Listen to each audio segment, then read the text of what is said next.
Barang sing jenengane aku karo kowe karep nyumbang ya nyumbang apa ora ana sing iso disumbangake kejaba mung melu tirakatan melu prihatin sewengi muga-muga anakku si Vicky Chandra iki mau dadi bocah sing migunani tumraping nusa bangsa lan negara ya uga tumraping agama ngono ya Mak. Mongko piyayi kene iki guyub rukun piyayi kene iki bandol krompol ora nate bedak-bedakake iya tur kene iki ya cepak karo perjalanan perekonomian ya apik no. Oh iya ngono kisor kuwi enek pasar oh iya to Mak enek pasar dadi roda perekonomian ngene ya jalan kanthi lancar kanthi apik mongko ya ana papan-papan pasinaon kaya dene TPA kono kuwi. Oh iya TPA, kuwi ya TPA sing kena kanggo gula wentah putra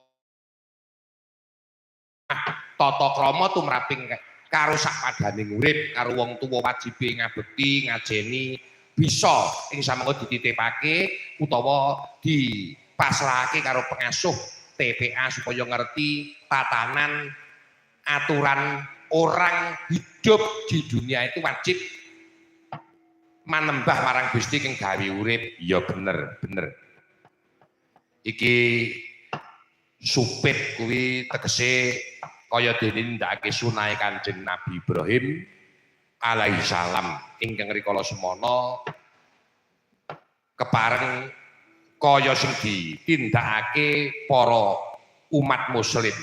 Iya kaya mau kuwi kaya dene Idul Adha. Mula aku lawan kowe wajib mengucapkan sugeng Idul Adha kagem para warga masyarakat ing wewengkon Kerangkah Petung kene. Iya ingkang ngrasuk kapitayan muslim. Oh ngono ya Pak. Iya.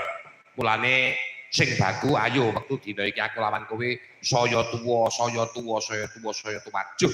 nindakake apa perintahing agama sing kanthi becik insyaallah yen wong kuwi tawajuh bakal entuk pituduhing Gusti kang hakarya jagat ngono Mak. TPA ngisor kono jenengane TPA Nurul Huda ya wela ngono ya Mak.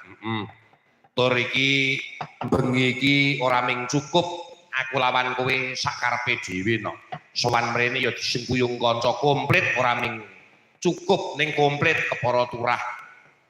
Oh iya cukup kancane turah iki rasa tanggung jawab awak dhewe sowan menyang sedulur kaya kene iki sound sisteme apik wayange gamelan ora ketang sak rupan-rupane gamelane dhewe. Oh iya mongko ya kejaba Widawati utawa presiden cacahe 6 ya ngrawuhke bintang tamu utawa Widawati panjenengane Mbak Elisa Orcarus Alaso lan panjenengane Mbak Anting Lambangsih. Wela Mbak Elisa wis rawuh wis matur nuwun wis suwe banget antarane ya wis setahun renate dadi siji nang pepanggungan karang piyambake iki saiki jam terbange luar biasa wis ngalor ngidul ngetan ulun tepung gelang. Ya matur nuwun dene wektu dina iki dadi sarana tekaning rejeki. Ya dasar piyayine ya apian. Waton iso, waton lega mesti oke ditindaki. Ya ming sayang iki saiki nek di WA iki kok ora terus bales. Karang ya sibuk kok. Ora apa-apa sing baku wektu dina iki sowan ana rasane adiku lanang piyane Dik Bejo Slamet utawa Dik Kijuk. Uyung-uyung yang kuyung melu mahargiya ya Pak. Yo iki aku kowe gurung minangkani panyuwunan layange diwaca mengko sadurunge ngaturke panyuwunan lagon-lagon diaturake gandeng isor kono kuwi TPA.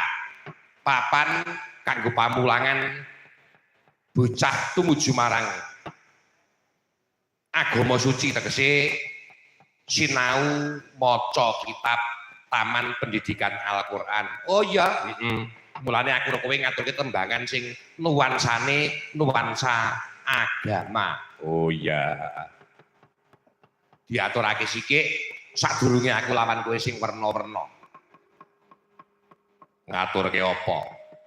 Gandeng PPA-ne Nurul Huda kelawan kowe ngaturke pisung